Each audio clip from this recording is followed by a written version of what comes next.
Well, after careful consideration, I realized the video essay format is just not as much fun with these types of videos, so goodbye to the video essay format. So this past weekend, David Fincher came out with a new movie, The Killer, and leading up to my viewing of The Killer, I decided to revisit some of David Fincher's best movies and my personal favorites, including the 2007 film Zodiac. This film, in my opinion, is David Fincher's best movie, and that became even more apparent after watching it again. Like I said in my review for The Killer, there is a reason why I get so excited for David Fincher's new movies each time they come out, and Zodiac is one of those reasons. I actually had a 7-year gap between viewings of Zodiac. The last time I watched this movie was back in 2016, so I gave it 7 years in between viewings, and I forgot just how good this movie is. It opens in eerie fashion with the murder of a woman in her car by the Zodiac killer, and from this point onward you are hooked. It's hard to look away from the movie despite its graphic nature. And after that, we're quickly introduced to Jake Gyllenhaal's Robert Graysmith and Robert Downey Jr.'s Paul Avery. I like how Gyllenhaal's character isn't a cop or detective or even a big part of this news team. He's just the newspaper's cartoonist, and that's what makes his character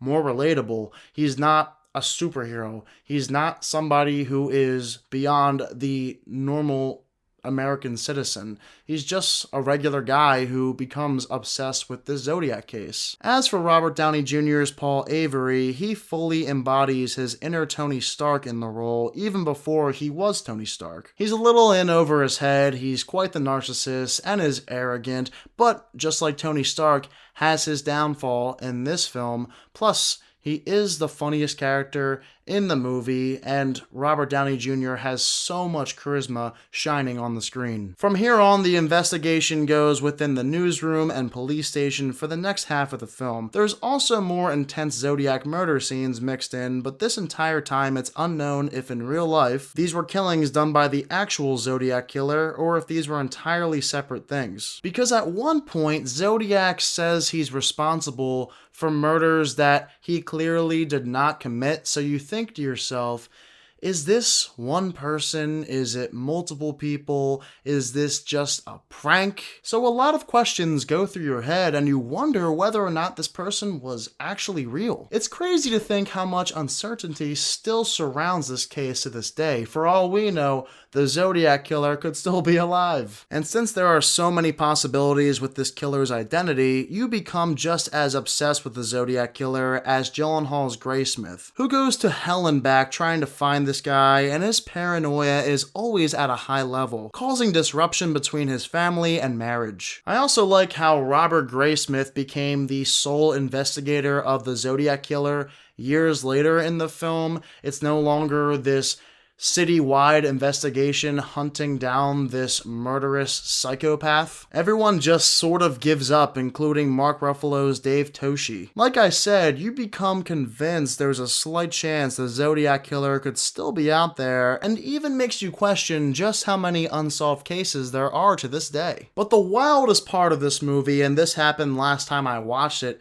is how invested you yourself as a viewer become in the Zodiac case.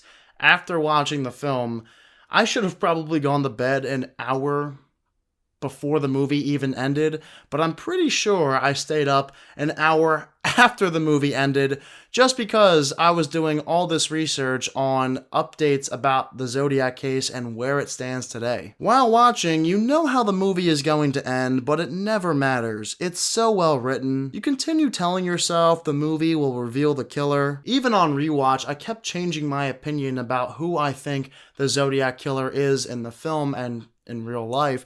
And this led me to doing tons of research about the case and coming up with more theories and going down a rabbit hole that seemed endless the night I watched the film. So Zodiac has some great performances from Jake Gyllenhaal, Robert Downey Jr., and Mark Ruffalo. It's one of the most well-written movies of the 21st century so far. It keeps you hooked from the beginning, and it's one of those films that when you put it on, you can't stop watching no matter what time of the night it is. So Zodiac, of course from me, gets a 10 out of 10.